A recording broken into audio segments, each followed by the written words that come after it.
Dista un solo punto la porta d'ingresso per la zona playoff per la Palmese, reduce dalla vittoria per 2-0 in casa della Paulana. Neuroverdi che ritrovano l'abbraccio del pubblico amico al Giuseppe Lopresti contro il Brancaleone. Giuseppe Crucitti dal primo conferma il 4-3-3 con Zampaglione tra i pali, Giovinazzi, Juan Esteban Gomez e Spasa e Novo nella linea 4 difensiva a centrocampo con Gandini, La Vecchia e Catalano in avanti.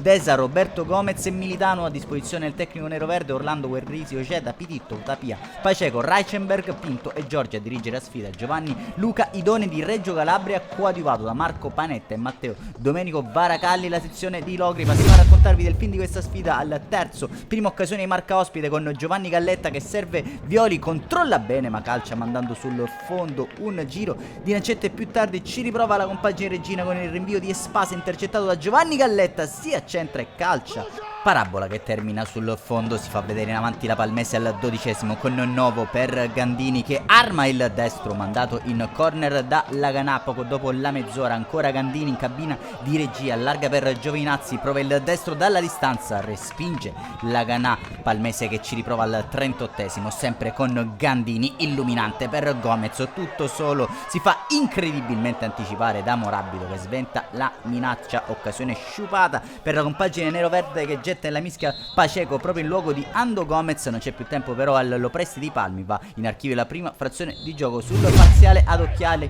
Nella ripresa Palmese che prova a spingere forte al 49esimo con la punizione di Gandini per Espasa che colpisce di testa trovando respinta di Laganà, sulla quale si avventa Desa che manda in rete ma è tutto fermo in posizione di fuorigioco il numero 7. Palmese che ci riprova con il corner di Gandini messo sul secondo palo per Gomez, trattenuto da Nucera. L'arbitro lascia proseguire in questa occasione. Al 65esimo tocca a Reichenberg prendere il posto di Gandini tra i migliori dei suoi. Un minuto più tardi rimessa di nuovo per Militano che si libera bene, il destro viene smorzato però al 69esimo. Nuanco per Giovanni Galletta che si inventa l'Eurogol di giornata, va con il destro a bucare i guantoni di Zampaglione. Brancaleone in vantaggio allo Presti di Palmi, la firma del sempre verde Galletta.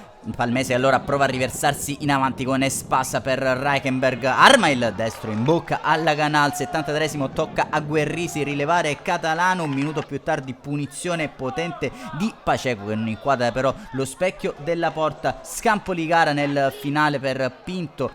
Al posto dell'infortunato Giovinazzi tocca anche a Tapia in luogo di La Vecchia. Palmese che ci riprova all'89esimo la punizione di Paceco messa dentro per Reichenberg, colpisce di testa trovando la spinta di Laganà. Ancora una volta tutto fermo in posizione di offside. La Palmese è la squadra degli ultimi minuti, punizione battuta veloce da Reichenberg per Paceco, mette dentro un gran cross per Militano, appostato nel cuore dell'area di rigore il colpo del DS, quello di Gabriele Militano che vale l'1-1 e la Palmese va a prendersi l'abbraccio dei propri tifosi allo scadere. La ripresa la compagine di mister Crucitti e va così in archivio questa sfida Palmese, Brancaleone e già storia e termina per 1-1. Militano risponde a Galletta. Un saluto amici appassionati, appuntamento come al solito alla prossima.